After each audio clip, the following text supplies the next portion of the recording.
Saudi আরব চলতি হজ মৌসুমে হাজিদের যাতায়াত সহজ ও সুষ্ঠুভাবে পরিচালনার জন্য এবার এক নজিরবিহীন উদ্যোগ গ্রহণ করেছে। পবিত্র হজের 7 দিন জুড়ে মিনা, মুজদালিফা ও আরাফাতের মধ্যকার চলাচলের জন্য চালু করা হয়েছে আল মাশার আল মুকাদ্দাসাহ মেট্রো লাইন, যা রেল ইতিহাসে অন্যতম ব্যস্ততম পরিষেবা হিসেবে রেকর্ড গড়তে যাচ্ছে। সৌদি রেল কর্তৃপক্ষের ঘোষণা অনুযায়ী চলতি হজ মৌসুমে এই মেট্রো লাইনে 7 দিনে 4900টির বেশি ট্রিপ পরিচালনার মাধ্যমে প্রায় 20 লাখ হজযাত্রীকে পরিবহন করা হবে, যা প্রতি ঘন্টায় হাজার হাজার যাত্রী এক স্থান থেকে অন্য স্থানে যাতায়াত করতে পারবেন এই মেট্রোর মাধ্যমে, যা হজ ব্যবস্থাপনায় এক বিশাল বিপ্লব। সৌদি পরিবহন ও লজিস্টিক সেবা মন্ত্রণালয়ের মুখপাত্র জানান, হাজিদের নির্বিঘ্ন চলাচল নিশ্চিত করতে 25,000-এরও বেশি বাস সার্বক্ষণিক প্রস্তুত রাখা হয়েছে। RICL TMX, যুগের পর যুগ স্থাপনা থাকে মজবুত।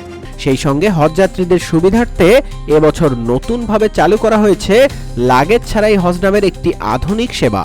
এতে যাত্রীরা তাদের হাতের লাগেজ ছাড়াই যাত্রা করতে পারছেন, কারণ লাগেজ আগে থেকেই আলাদা পরিবহনের মাধ্যমে মক্কায় পৌঁছে দেয়া হচ্ছে।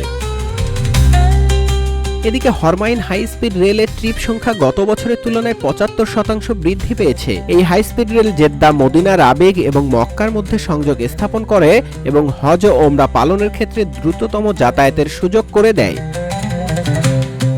সৌদি পরিবহন ও লজিস্টিক সেবা মন্ত্রণালয়ের মুখপাত্র আরও জানান, বিশ্বের 71টি দেশের 238টি শহর থেকে মোট 62টি এয়ারলাইন্সের 3314টি ফ্লাইট ইতোমধ্যে সৌদি আরবে অবতরণ করেছে, যা প্রমাণ করে এবারের হজের আয়োজনটা কতটা বিশাল পরিসরে হচ্ছে।